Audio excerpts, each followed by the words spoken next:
Hi, everybody. Welcome.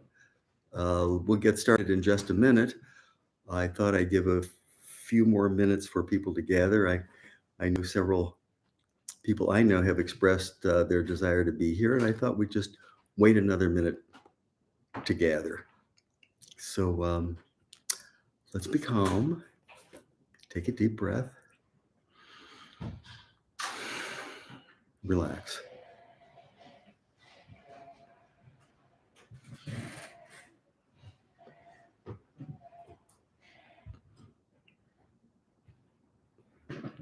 I'm very happy to be here and very happy that some of my friends and those who have written to me on the web and through the website um, have expressed interest in being here. So all this is good.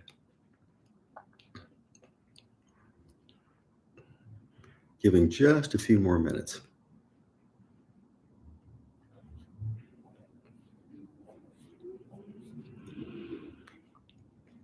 Getting happy comments from some of my friends and fans.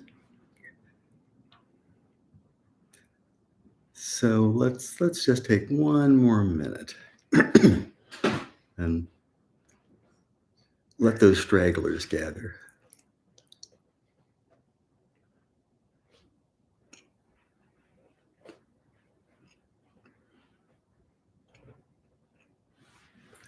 Hello, hello, Thalia. Hello, Jennifer. Good to see you here.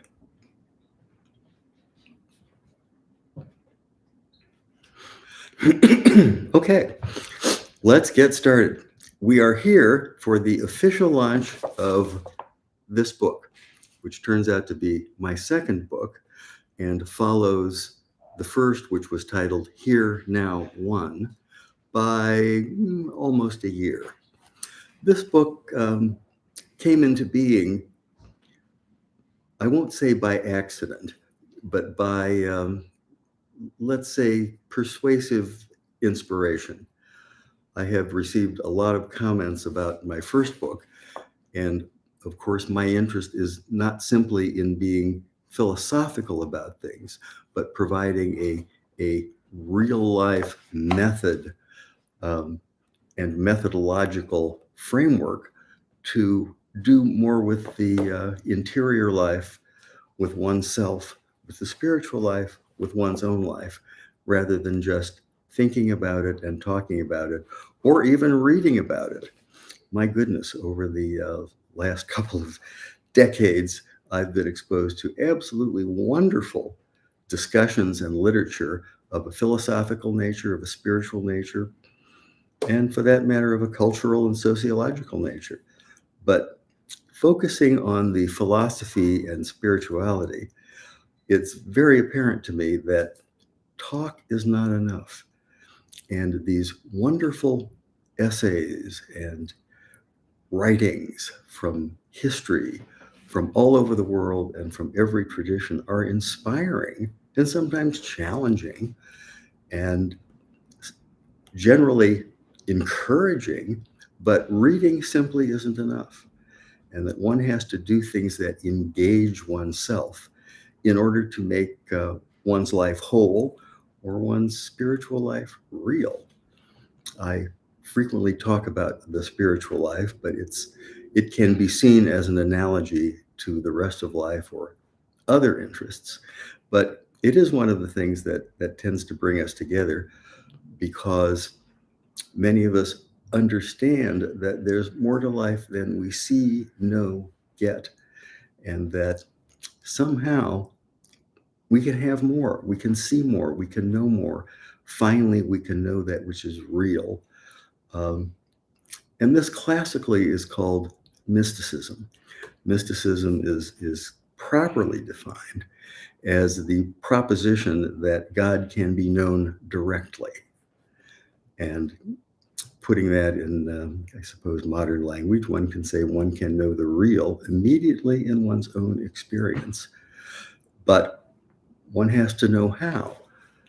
Fortunately, over all of history, the various spiritual traditions have instantiated methodologies and have worked out and refined them over centuries to help people do that within the context of their own religious form and worldview.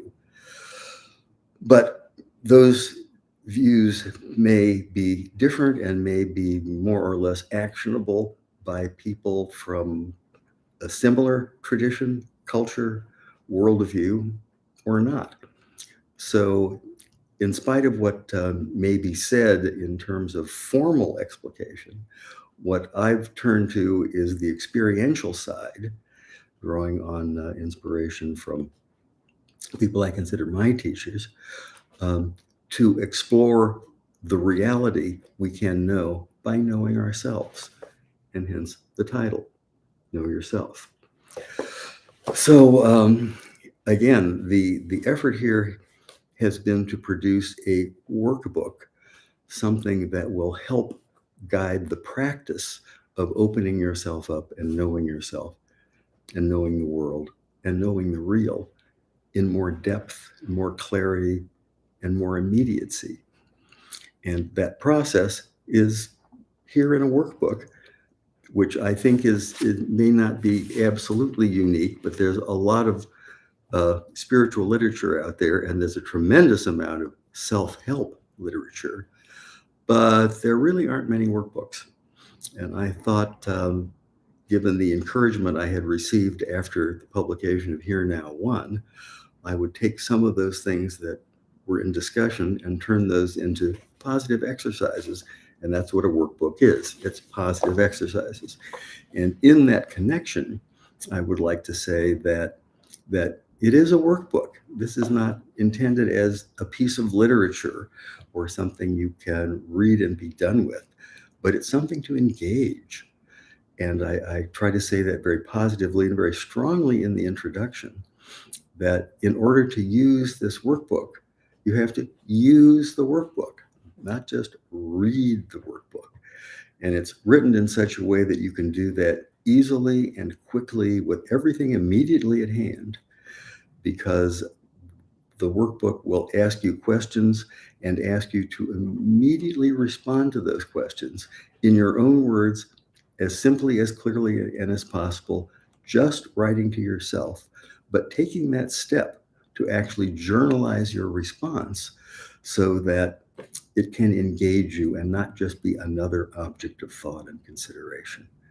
The point is to know yourself, not theoretically, but personally, experientially, and existentially. And that's why it's a workbook. So, given that introduction, and let me show you the cover one more time, I will stop talking, because we have some questions. Just like the workbook, it's not about talking and it's not about concepts, it's about doing. So I understand, Angeli, there are some questions. Yes.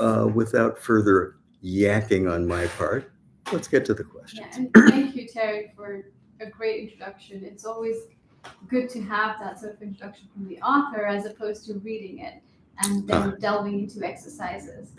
Thank you, Angeli. Again, it's my intention to make this as personal and immediate and as experiential as possible. And I thought that meant I had to be here. Yes. And that's something for me to tell those readers and users of the workbook. You have to be present. It's about being present. The first question we have is from Talia. She's asking, how do you recommend to best use Know Yourself? I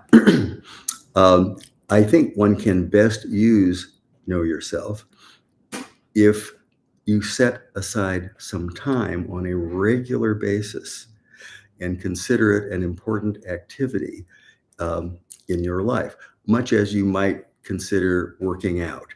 You know, when you think about working out to stay healthy and keep your heart strong and keep your body mass in the right place, it's not something that you do now and again.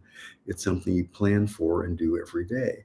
I think the important parts of life, whether they are stressful or joyful, are things that should be planned and regularly incorporated into the day and one's activity. And so it is that know yourself is part of that process. And I would suggest that take what you consider to be a time of day when you're alert and awake. Maybe it's first thing in the morning, maybe it's last thing at night, and schedule, say, 15 minutes to do one of the exercises. Read the exercise, ponder the question, grok the answer, and then write it down.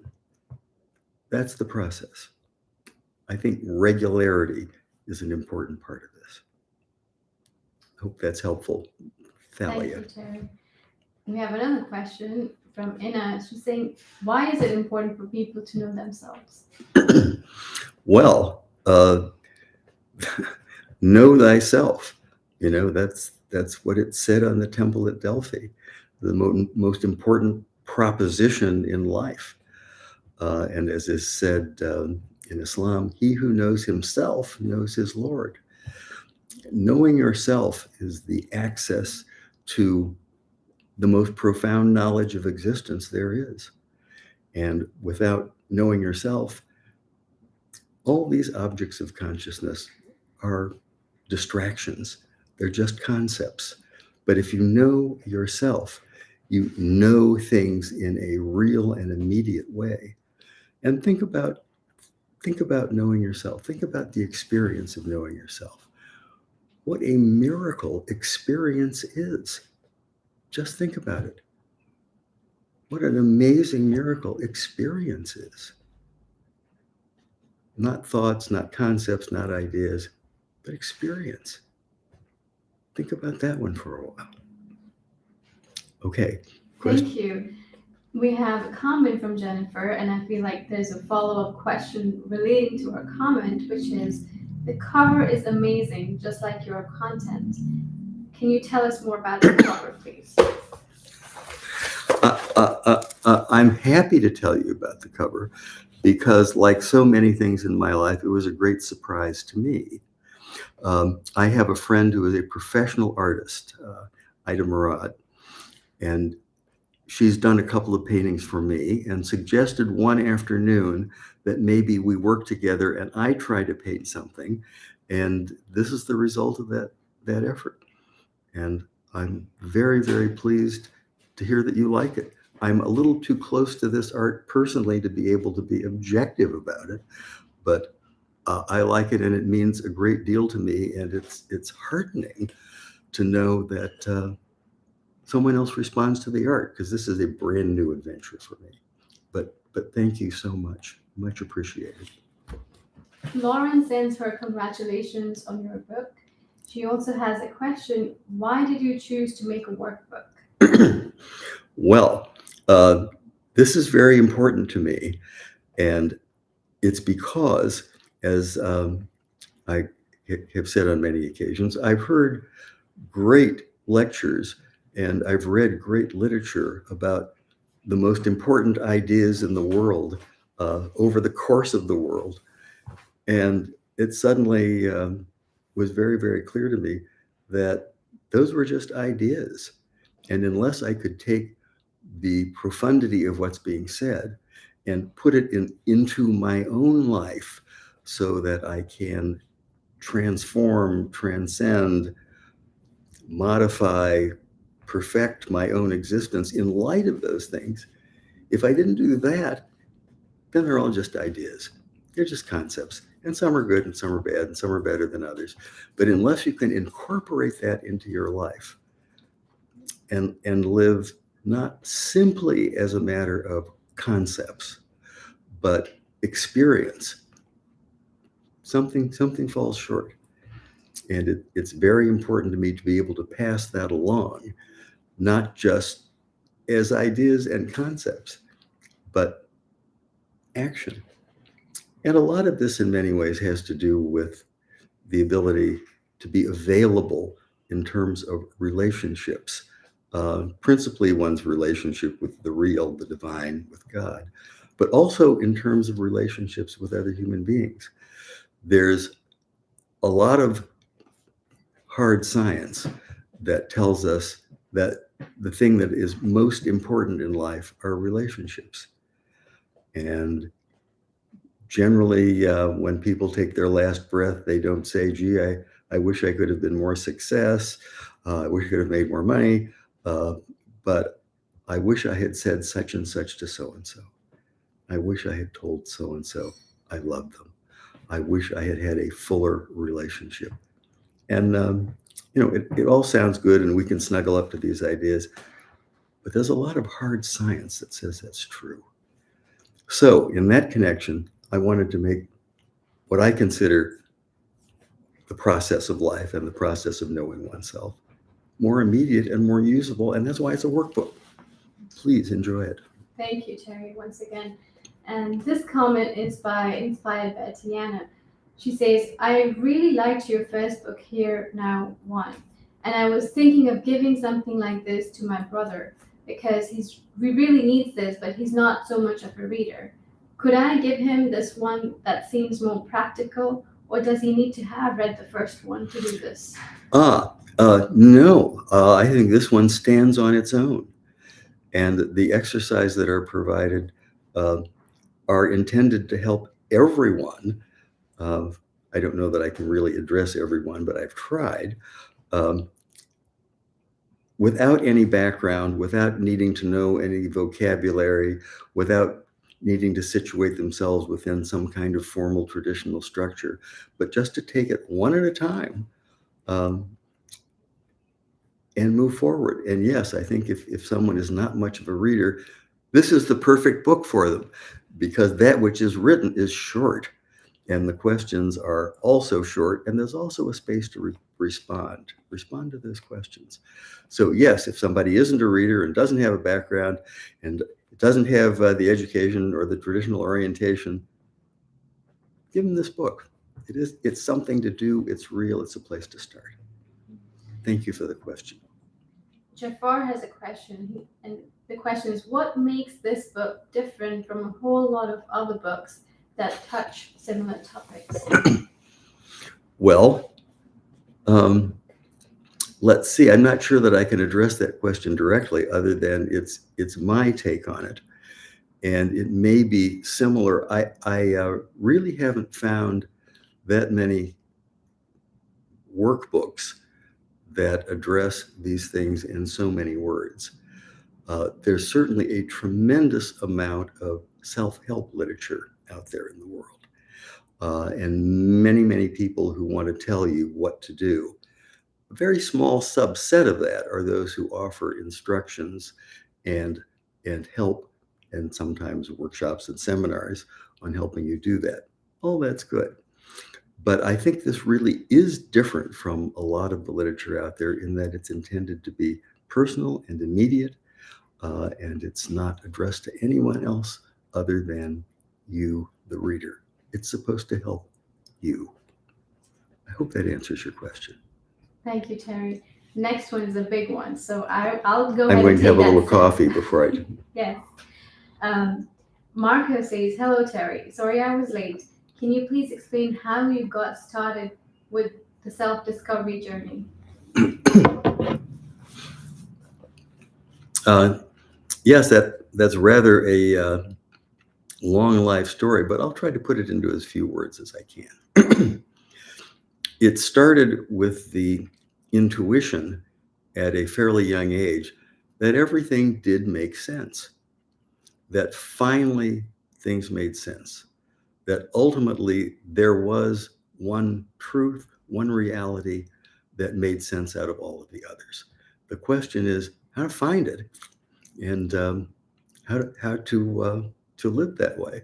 That started me on a very long journey through philosophy, through religion, through the occult, through tradition, through psychology, and so forth, looking for someone or something that had the answers to the question, what's meaningful? How do we know that which is meaningful?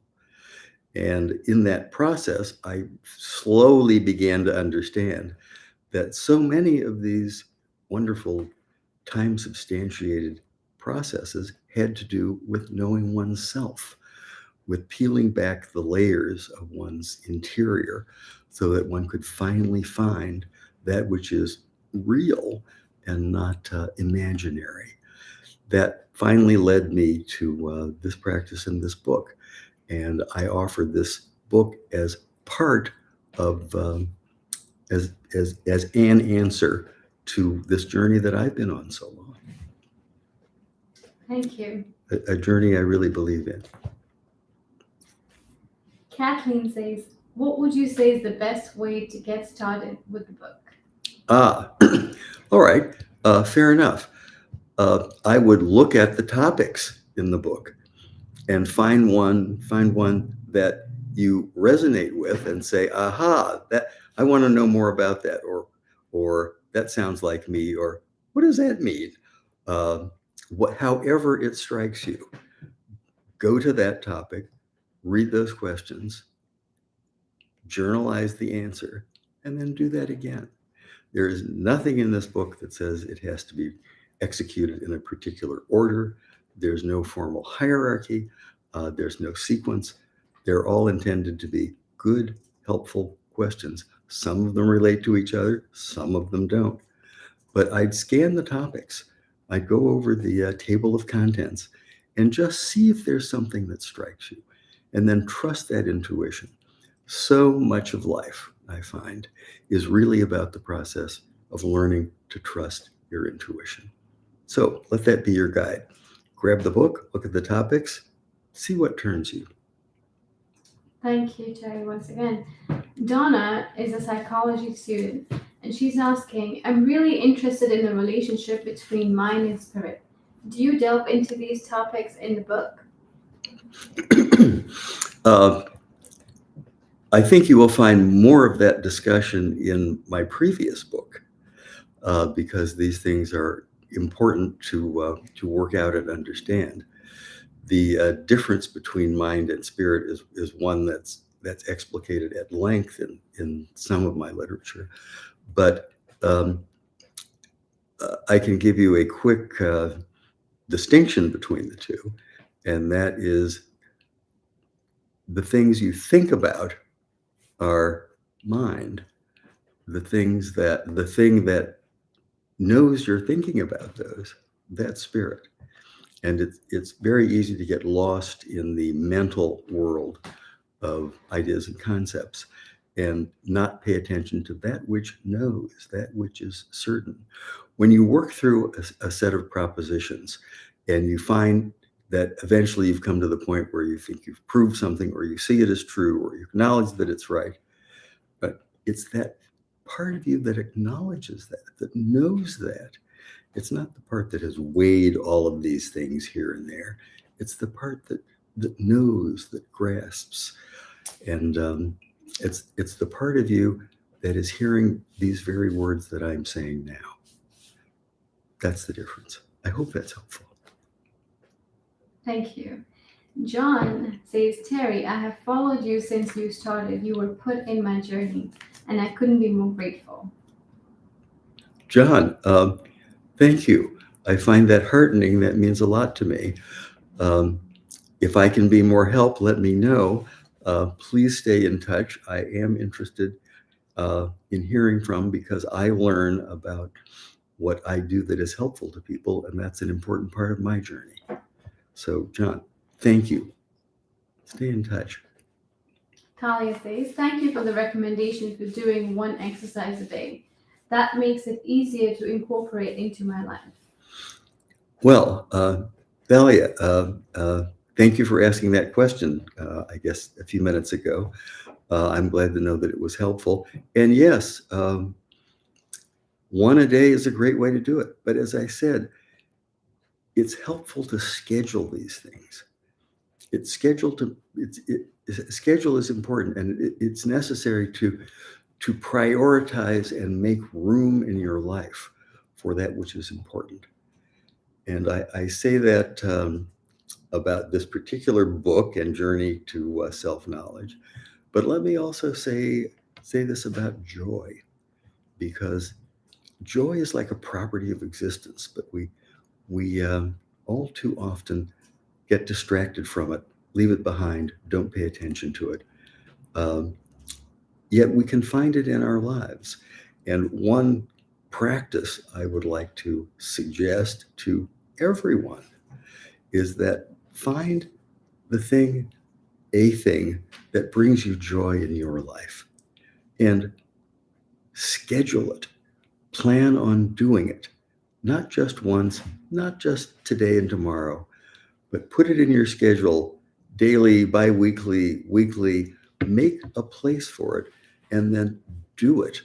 Do that activity that brings you joy and savor it for every moment. See how much you can get out of it. Enjoy it to the fullest. And then come back and do it again when it's time. But it's important to schedule it.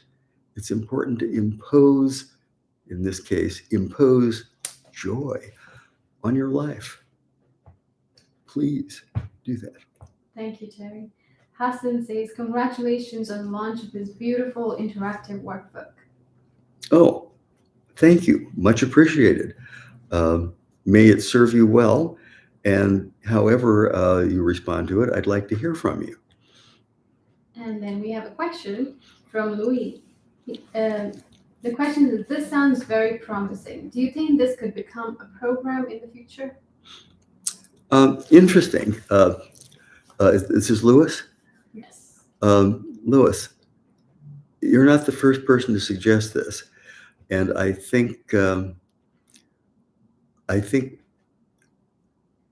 online retreat and maybe even an in-person retreat might be an option for the near future, so that we could do these things live, not just question and answers, but actually take some time and work together. I'd like to do that. And I think with some encouragement, we could do that in the not too distant future.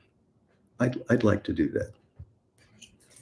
And he follows with a comment, I honestly feel this should be a course in high school. I know I would have benefited immensely and possibly not made the mistakes I made thus far. I just started reading today and I highly recommend it. Oh, well, thank you. Yes, it's amazing how little of personal knowledge and experience and understanding there is in formal education.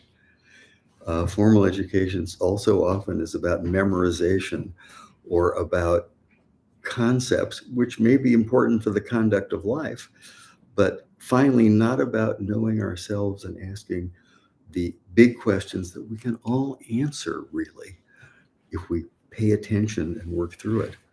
Who we are, what we're doing here. Thank you, Terry. Catch Tony asks, I saw that we have to write a lot in this book. Does it work as some kind of journal? Yes, thank you. It works as some kind of journal.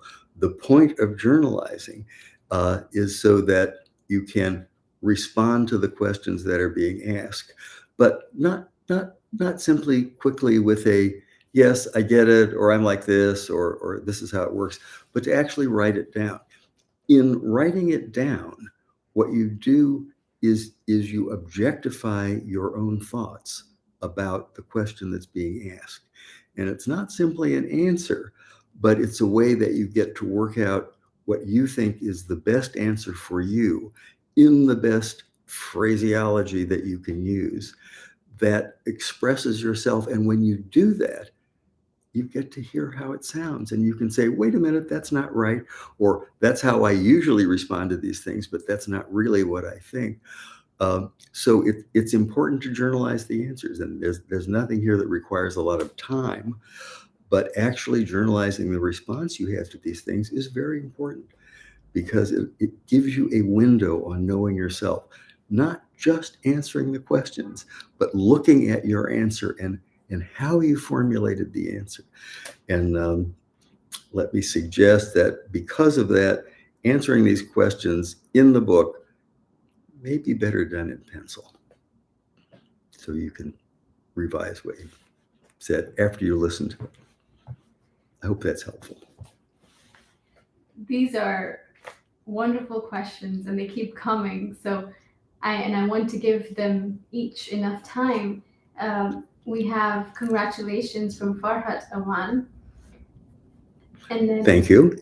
Thank you. And then a question from William Harris, who's saying, how do you exactly get started with journaling?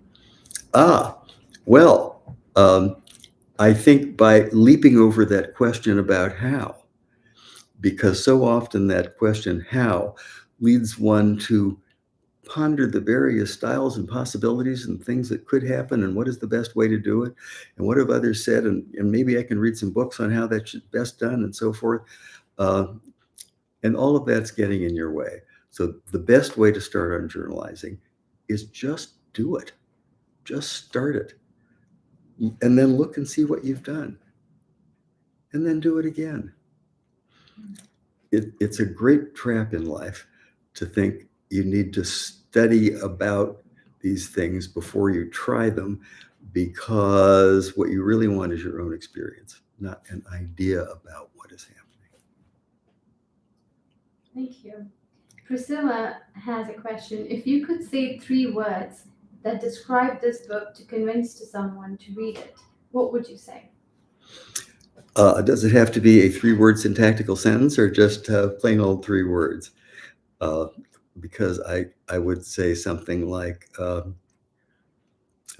personal knowledge freedom. Let's stop there.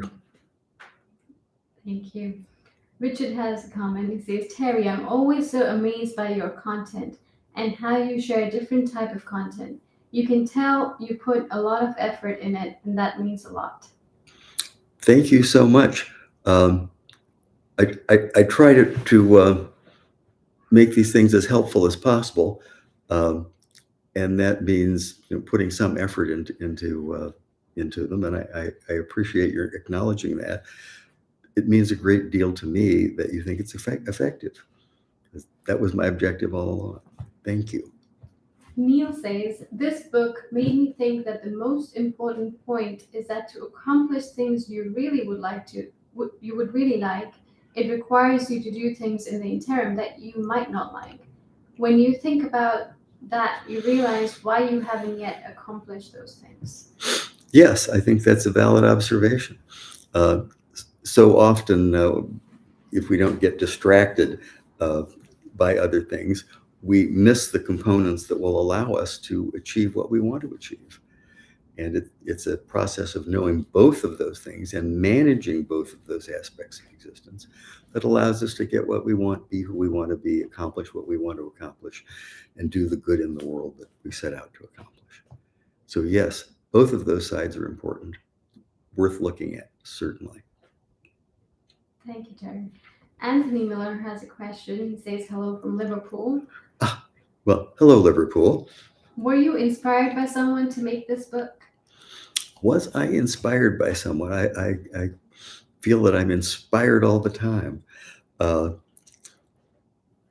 I can't say there's an individual or a teaching that inspired me to do it.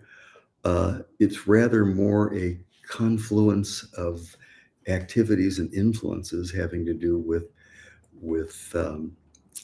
philosophy, the spiritual life, psychology, and the need for making things real and personal. I hope that's an answer to your question. Thank you. And I have a question. What do you understand by mind-spirit connection in context of psychology? Well, it is the mind-spirit connection that provides the life to psychology. Because without the mind-spirit connection, then psychology amounts to a lot of mechanical operations. But with the insight of the soul, spirit, all of those things can be sorted out and worked into programs that serve one's life better. And in many ways, you have to use both of those tools in order to do these things. There's so much in the spiritual life and in the process of knowing oneself that is seen clearly from the perspective of psychology.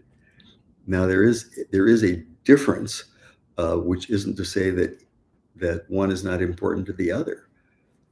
Uh, it has been said in modern day America, the two biggest religions in the country are Christianity and psychology. Uh, but I take psychology as a practical matter.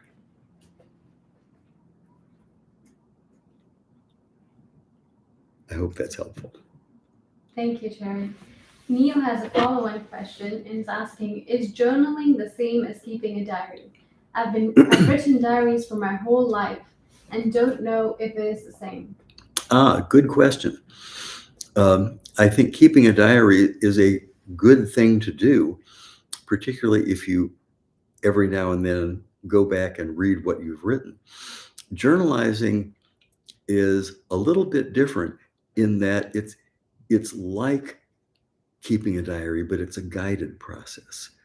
It's a process in which, rather than let you continue to go on about your life and what you think and what you do and what's happening today, that will focus questions and exercises and content that finally will help you do a better, a more meaningful job of keeping a diary. I think they're very complementary activities, and I commend you for doing both of them. Thank you. Mine awaken as something out of curiosity. Would you put this book on the spirituality shelf or self-help shelf? That's a very good question. Can I only have one shelf? If I could have two shelves, I'd put it on both, because the book is intended to be a help for the spiritual journey and the spiritual path. The book is also supposed to be, is intended to be a help for those who do not have those interests or supports, so that they can use it independently. And in that sense, it belongs on the self-help shelf. But really, can't I have two shelves? Good point. Thank you, Terry. Thank you. We have, and as we close, we have a last comment by Hassan. He says, I've recommended this book to all my students in any online course in which I'm teaching Islamic meditation in the section of muhasabah and self-inquiry. I think what's beautiful about this book is that in our journaling, there is no judgment, only engaging and exploring our experience and contemplating what we are, and through each reflection. Hassan, thank you very much. I think that's a beautiful explication of the work, and one I hope it lives up to. And thank you so much for recommending it to your students. That means a lot to me. Thank you. And looks like you have a diehard fan here. Anthony is asking, I'm interested in exploring this, so thanks for the reminder. Have you considered doing a press conference for it, or how could I get it signed? How could you get it signed? Well, how could you get it signed?